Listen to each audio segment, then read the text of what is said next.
Geometry Dash is a game with an extremely large community. This community has done a lot together, created many levels, helped some people feel like they have a place to belong, and much more. However, the community has also had some very tense moments, whether it be a hacker has been caught, or a level has been changed to the point where it has lost its original premise. Today, this is what I'm talking to you about. Welcome to Top 5 Geometry Dash controversies that have split the community.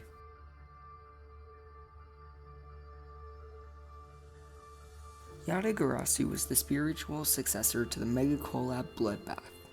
Yata was first previewed by Riot on Halloween of 2015, and it was around Plasma Pulse Finale difficulty. Riot had to drop it due to finger pains, and it was passed down to Serve. Serve then started to do some progress, but quit the game, leaving Trusta to verify. The creators of Yata then realized it was far too difficult to be verified at the time, so it was nerfed to be possible at the time.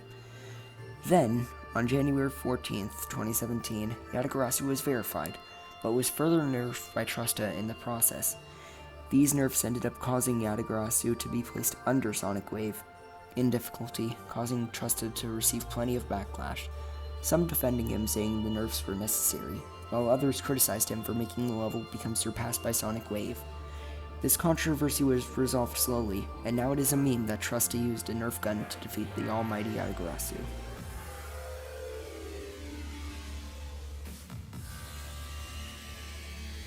Knockfly was a well-known player of Geometry Dash a while ago. He had the most demons beaten with an astonishing 1,622 as of now. He had beaten many extreme demons, such as Artificial Ascent, Bloodbath, Aftermath, and many other extreme demons. However, he ended up coming under suspicion after Tosh Deluxe did some digging and found some suspicious wave movements in his Death Corridor videos. Tosh Deluxe claimed that it was GD bot, but that was found out to be false after some explanations. However, Riot looked into the situation further and found out Knockfly really was hacking, but in a different way. Riot found many cuts in Knockfly's Zafkill verification video. Lots of Knockfly's fans were defensive and tried to defend, but Riot got Sputnix combined and many others to upload the exposing video.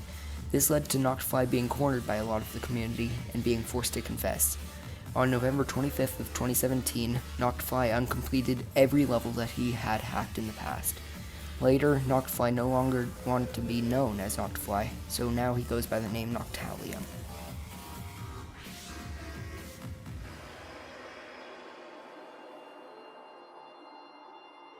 A while ago, a legendary player named Riot got a 144Hz monitor. Little did he know that this would start a 144Hz monitor revolution. It improved his ability to straight fly, and he started to do a lot of his best achievements on 144Hz, his best being Bloodbath, the level you are seeing right now.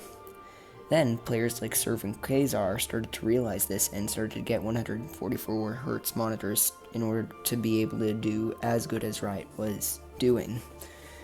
And so they started playing with it, and they were able to beat Bloodbath and other insanely difficult levels that nobody was able to beat before.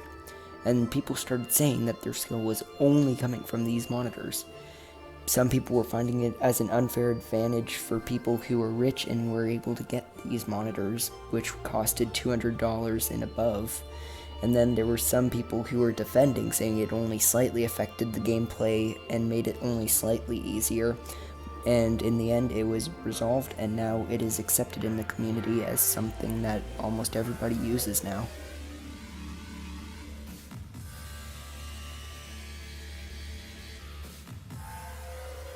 Bloodlust was a hell-themed extreme demon verified by Novelboy on February 20th of 2018.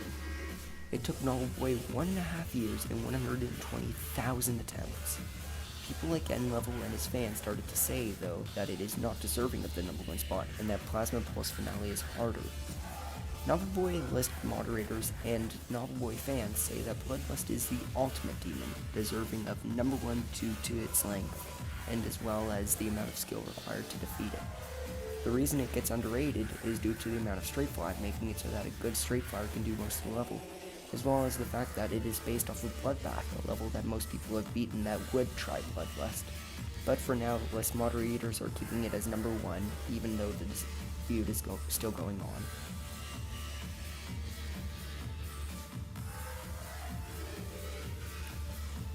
I need to make a quick honorable mention to something that I only found out about while I was editing. It's called #Levelution. It was hosted or started by Optical or something, and I think it's some kind of dispute about Optical wanting people to make simplistic levels just so that people start to get used to the more simplistic levels and it gives other people a better chance at getting their levels featured. But I don't know much about it, and so that's the only reason I didn't include it in the list, as well as I don't think it's as major as any of these other things. So just a quick honorable mention. Now we'll get back to the number one spot, which is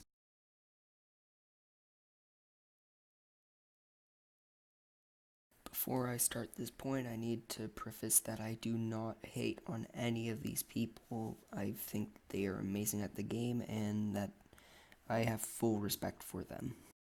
So the final point is, as you probably could guess, the FPS Bypass. The FPS Bypass was originally released by Megasti, but it was really released by Absolute Gamer on December 16th of 2017. It is usually used by 60Hz players to go to 120Hz and by 144Hz players to go to 240Hz, which is what I'm mainly going to talk about. Players like Sputnix, the person whose gameplay you're watching, and Skolo used it to beat Bloodlust, and it was used by Sandstorm to beat Bloodbath on 60Hz. But the list moderators banned the use of it, causing Sputnix and Skolo to get banned from the Demons list. Skolo got unbanned, but Sputnix is still banned.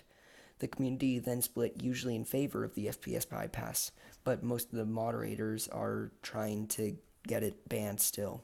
This drama is still occurring, and the FPS Bypass is still banned to this day.